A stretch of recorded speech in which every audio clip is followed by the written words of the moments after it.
Hanya 80 ahli parlimen dibenarkan sertai sidang Dewan Rakyat pada satu masa. Jumlah itu merangkumi 41 MP kerajaan dan 39 MP pembangkang dan bebas adalah antara beberapa langkah diputuskan untuk mencegah penularan COVID-19.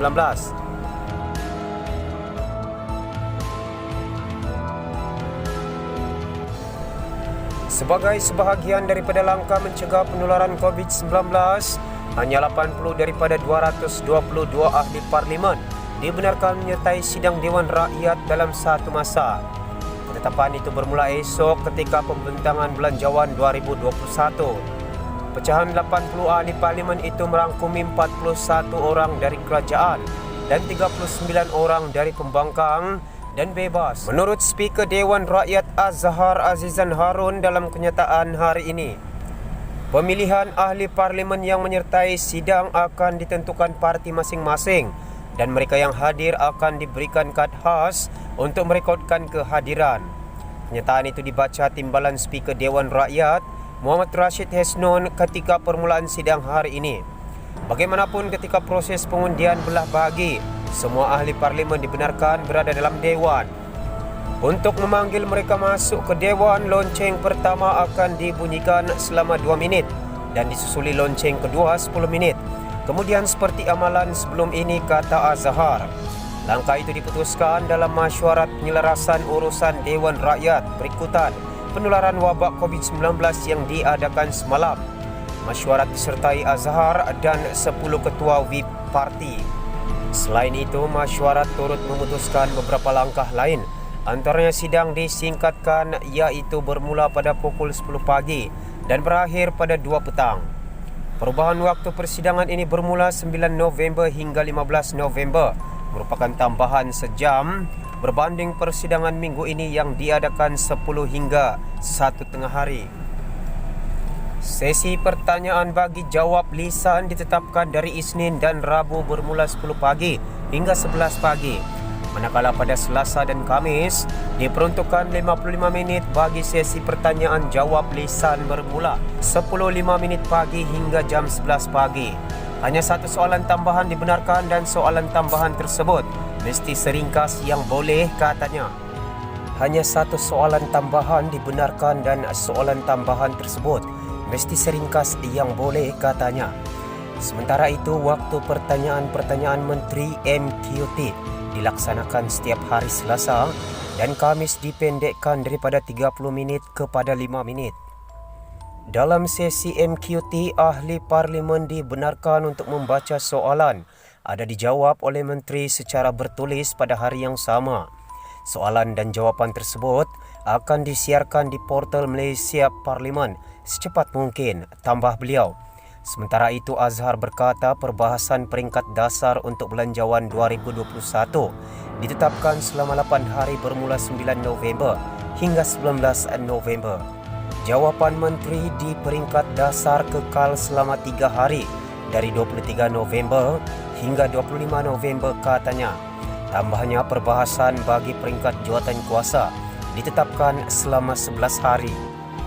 Jumlah hari persidangan kali ini boleh ditambah selama 2 hari, iaitu pada 16 Disember dan 17 Disember sekiranya diperlukan, katanya lagi.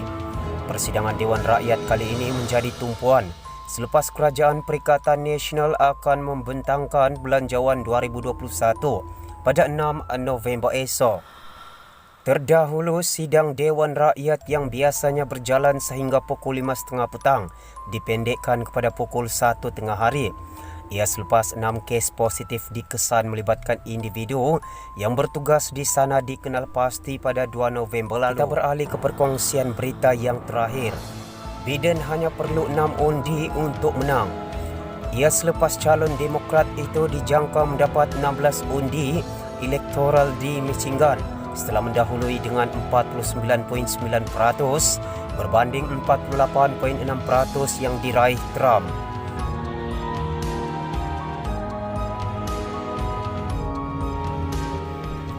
Calon Demokrat Joe Biden hanya memerlukan 6 lagi undi elektoral untuk memenangi jawatan Presiden Amerika Syarikat AS selepas kemenangannya di Michigan.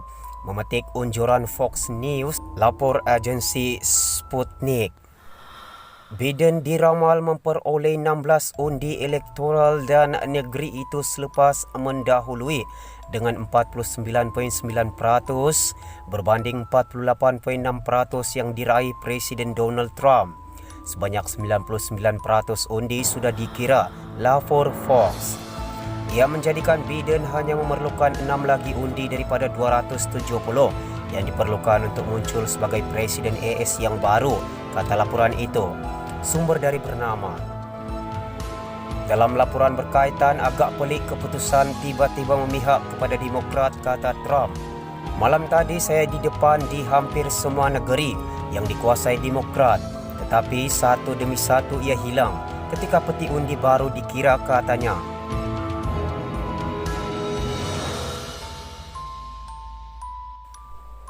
Presiden Donald Trump berkata dia pelik mengapa negeri utama yang ditadbir Parti Demokrat tiba-tiba bertukar menjadi biru. Meskipun sehari sebelum itu, ramalan menunjukkan kemenangan besar Republikan, lapor agensi berita Sputnik pada Rabu. Malam tadi saya di depan, kebiasaannya begitu selesa. Di banyak negeri utama di hampir semua negeri yang ditadbir dan dikuasai Demokrat. Kemudian ajaibnya, satu demi satu ia hilang ketika peti undi baru dikira. Amat pelik dan ramalan meleset sepenuhnya dan silap teruk, tulis Trump di Twitter.